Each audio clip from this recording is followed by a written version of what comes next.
बिस्मिल्लाहिर्रहमानिर्रहीम। फैट और चिकनाई, क्या चिकनाई भी किसी की दोस्त हो सकती है? क्या चिकनाई के फ़ायदे भी हैं? क्या सब चिकनाइयाँ एक तरह की हैं? क्या सब ऑयल, कुकिंग ऑयल एक जैसे हैं? क्या कुछ कुकिंग ऑयल नुकसानदेह हैं, कुछ फ़ायदेमंद हैं? क्या हर चिकनाई दिल को ख़राब करती है? क्या कुछ चिकनाइयाँ दिल, फालिज और शुगर के लिए फ़ायदेमंद है? आज की इस वीडियो में ये सारी चीज़ें इंशाल्लाह तफसील से बयान की जाएंगी। वीडियो शुरू करने से पहले मैं गुजारिश करूंगा कि आप मेरे चैनल डॉक्टर शाहिद महमूद को सब्सक्राइब कर लें, बेल आइकन को भी दबा दें और इसको लाइक और शेयर भी कर दें। तो इसको, फैट को अगर हम जानना चाहते हैं तो इसके लिए हमें पहले इसकी अक़साम को देखना पड़ेगा कि ये कितनी किस्म की। फैट की 3 किस्में और इनके नाम भी, यानी उर्दू में तो इसकी वजाहत नहीं हो सकती, ये इंग्लिश के अंदर ही नाम है।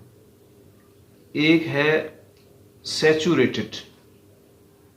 सैचुरेटेड फैट्स, दूसरा है अनसैचुरेटेड और तीसरा है ट्रांस फैट्स। लेकिन इससे पहले, फैट में जाने से पहले हमें एक और चीज को देखना होगा। आप वीडियो को अगर आखिर तक देखेंगे फिर आपको इसकी समझ आएगी। वो है कि हमारे जिस्म में कुछ चिकनाइयाँ ऐसी होती हैं जिनका बढ़ा हुआ होना नुकसानदेह है, और कुछ चिकनाइयाँ और फैट ऐसे हैं जिनका ज्यादा होना हमारे लिए फायदेमंद है। वो चिकनाइयाँ, वो है कोलेस्ट्रॉल और LDL, लो डेंसिटी लाइपोप्रोटीन।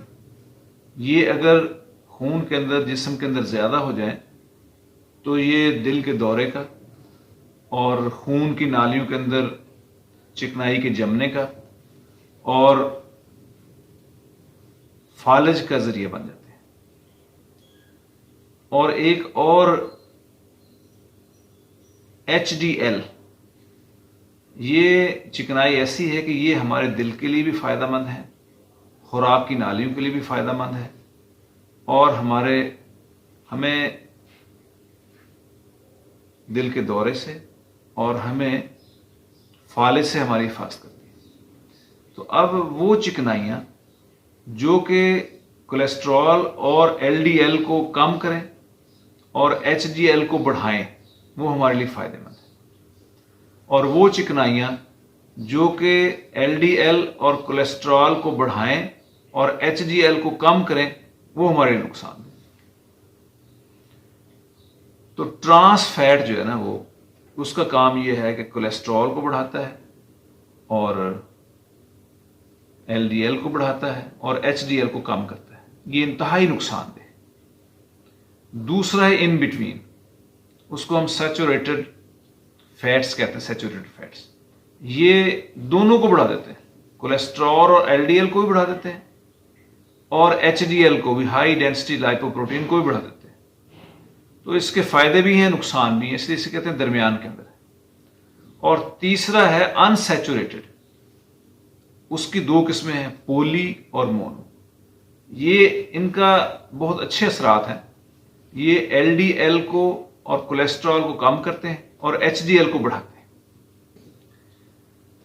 तो अब ये अनसैचुरेटेड जो है, अनसैचुरेटेड, इसमें मोनो अनसैचुरेटेड, ये असल में जो फैट होते हैं ना, उसके अंदर जो उसकी कंपोजिशन है, उसमें कार्बन और हाइड्रोजन, ये दोनों चीजें होती हैं। तो उसकी जो कॉन्फ़िगरेशन है, उसकी जो साख्त है, उसके लिहाज से है मोनो अनसैचुरेटेड। तो इसके अंदर जो सबसे ज्यादा इस्तेमाल होने वाला है वो है ऑलिव ऑयल और कैनोला ऑयल। ऑलिव ऑयल जो है ना, वो सबसे बेहतरीन है। एक स्टडी हुई थी 90s में कि ग्रीस के अंदर लोग बहुत चिकनाई खा रहे हैं लेकिन उनको दिल के अमराज नहीं होते थे। जब स्टडी की गई देखा गया कि वो लोग अपने खाने में ऑलिव इस्तेमाल करते हैं, जैतून का तेल इस्तेमाल करते हैं, ऑलिव ऑयल, जैतून का तेल। तो उसके बाद फिर ये देखा गया कि ऑलिव ऑयल जो है ये दिल के अमराज के लिए बहुत मुनाफे है। और फिर ये पता चला कि ये तो मोनो अनसैचुरेटेड जो ना वो इसके ताल्लुक है और ये दिल के लिए बड़ा फायदेमंद है। एलडीएल को और कोलेस्ट्रॉल को कम करता है और एचडीएल को बढ़ाता है। दूसरा इसके अंदर कैनोला ऑयल है और तीसरा इसके अंदर मूंगफली, पीनट ऑयल, फिर काजू और बादाम। ये अगर एक मुट्ठी पर खा ली जाए तो ये भी बहुत मुनाफे है। उसके बाद है पॉली अनसैचुरेटेड। इसमें ये मकई, कॉर्न ऑयल जो है, और फिर सोयाबीन का, और फिर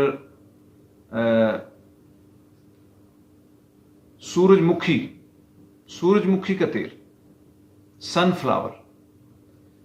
अब पॉलीसैचुरेटेड में एक और एज ये होता है कि इसके अंदर ओमेगा 3 और ओमेगा 6 ये ऐसे फैटी एसिड्स हैं कि जो जिस्म में नहीं बनते बल्कि ये बाहर से ही लेने पड़ते हैं, ये भी इनके अंदर है। तो अब अगर हम चाहते हैं कि हम अच्छे ऑयल इस्तेमाल करें तो ये दो जो वैरायटीज़ हैं, मोनो अनसैचुरेटेड और पॉली अनसैचुरेटेड, ये हमें इस्तेमाल करने पड़ेंगे, इनकी मिकदार को बढ़ाना पड़ेगा। लेकिन इसके अंदर एक और चीज़ का ख्याल रखना भी ज़रूरी है कि जिस तरह ये क्वालिटी वाले हैं, यानी ये फैट्स ऐसे हैं जो क्वालिटी वाले हैं, तो क्वालिटी के साथ क्वांटिटी, अगर हम क्वालिटी वाले ज़्यादा मिकदार में लेंगे तो इससे क्या होगा कि फैट डिपॉजिट होना शुरू हो जाएंगे, ओबेसिटी और मोटापा जो है और वज़न जो है वो आदमी का ज़्यादा होना शुरू हो जाएगा। इसलिए ये भी एक मिकदार के अंदर ही लेने होते हैं, इसकी मिकदार को बढ़ाना नहीं होता। दूसरा है सैचुरेटेड। सैचुरेटेड के अंदर एक तो जो गोश्त है जिसके अंदर चर्बी है उसके अंदर सैचुरेटेड बहुत ज़्यादा है। दूसरा मिल्क एंड मिल्क प्रोडक्ट्स हैं, दूध है, उसके बाद घी है, मक्खन और फुल क्रीम मिल्क, ये सैचुरेटेड में। और फिर इसके अंदर वेजिटेबल्स हैं कुछ, उसमें पाम ऑयल है और कोकोनट ऑयल है। ये दो ऑयल ऐसे हैं, ये भी सैचुरेटेड में। ये दोनों फायदे भी कर रहे हैं और नुकसान भी कर रहे हैं। अब घी के बारे में अक्सर लोग कहते हैं कि घी बहुत ताकतवर है, लेकिन अभी तक की जो मेडिकल रिसर्च ये है कि ये सैचुरेटेड के अंदर है। ये जहाँ कुछ फायदे भी दे रहा है लेकिन कुछ नुकसान भी कर रहा है। अब तीसरी जो इसमें कैटेगरी है वो है ट्रांस फैट। ट्रांस फैट ये है कि जो बेकरी के आइटम्स हैं, जो शेल्फ आइटम्स हैं, जो बिस्किट हैं, अब उनके अंदर फैट को लाने के लिए ये ज़रूरी होता है कि वो सख्त हों, क्योंकि जितने ऑयल्स हैं, वेजिटेबल ऑयल्स, वो सारे लिक्विड फॉर्म में। तो अब उसको एक प्रोसेस में से गुजारते हैं जिसको हाइड्रोजनेशन कहते हैं। एक हाइड्रोजन का एक जो चेन है वो इस ऑयल के साथ लगा दिया जाता है जिससे वो सख्त हो जाता है, जैसे मार्जरीन है। और फिर उसके बाद जितनी ये चीज़ें बिस्किट के अंदर जो इस्तेमाल हो रहे हैं, पेस्ट्री के अंदर, केक के अंदर जितना ऑयल इस्तेमाल हो रहा है वो सारा का सारा इस ट्रांस फैट के अंदर आएगा। फिर ये आलू के चिप्स जो हैं ये भी इसी के अंदर ट्रांस फैट के अंदर आते हैं। और जितनी ये टेक अवे और जितनी आपको बिस्किट जिसके अंदर क्रीमें लगी हुई हैं, चॉकलेट लगे हुए हैं, ये सारे नज़र आते हैं। ये सारे के सारे आप बेकरी में चले जाएं, जहां भी जो फैट जमी हुई फैट है वो सारी ये नुकसानदेह। एफडीए ने 2 साल पहले ये उन्होंने अपनी रिकमेंडेशन दी थी कि इनको बैन कर दिया जाए। तो ये इंतहाई नुकसानदेह है। इसलिए अगर हम चाहते हैं सेहत के लिए तो पिज़्ज़ा, बर्गर और पेस्ट्री और ये बिस्किट हमारे और केक्स और जितनी आइटम्स हैं वो सारी की सारी इसके अंदर, इनको हम अब उनकी रिकमेंडेशन क्या है एफडीए की कि ये 0 होनी चाहिए, 0। और अगर ज़्यादा लेना है तो 0 से 0.5% ये इसकी रेशो होनी चाहिए। तो इनको हम कम करें। इसके साथ एक और है मस्टर्ड ऑयल, सरसों का तेल। सरसों का तेल जो है वो मोनो अनसैचुरेटेड उस वैरायटी के अंदर है, इसमें 64% है और 20% से ज़्यादा इसमें अनसैचुरेटेड, यानी वैसे देखा जाए तो बहुत अच्छा है। लेकिन एक और उसमें ये नक्स देखा गया है कि उसमें अरूसिक एसिड एक मोनो अनसैचुरेटेड फैट है जो कि नुकसानदेह, वो 42% है। इसलिए अमेरिका के अंदर, कनाडा के अंदर, यूरोप के अंदर इसको सिर्फ एक्सटर्नल यूज यानी बैरूनी इस्तेमाल के लिए अलाउड है और उन्होंने वहां लिख दिया है कि ये अंदरूनी इस्तेमाल के लिए ममनू करार दे दिया गया है। ऐसे ही ये दिल के लिए भी नुकसानदेह साबित हो रहा है और फेफड़ों के मर्ज के लिए भी ये नुकसानदेह साबित हो रहा है। गो कि इसके अंदर है तो ये मोनो अनसैचुरेटेड मेनली, लेकिन उसके अंदर एक ऐसी चीज़ है जो कि नुकसानदेह।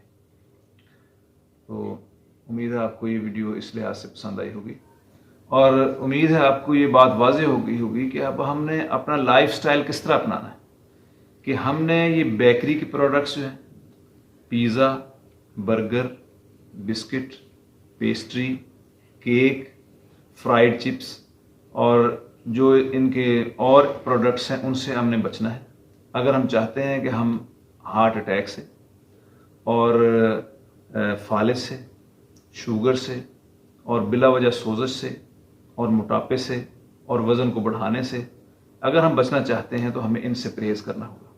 और एक और बात भी रिसर्च के अंदर आई है कि जो लोग इनसे बच जाएंगे, एक तरफ वो जो इनसे नहीं बच रहे हैं और दिल की पूरी दवाएं इस्तेमाल कर रहे हैं उनको 33% फायदा होता है दिल की दवाइयाँ का, लेकिन एक आदमी चाहे दिल की दवाई ना भी इस्तेमाल कर रहा हो, अगर इनसे बच जाएगा तो 33% जो है उसका वो इन अमराज से बच जाएगा।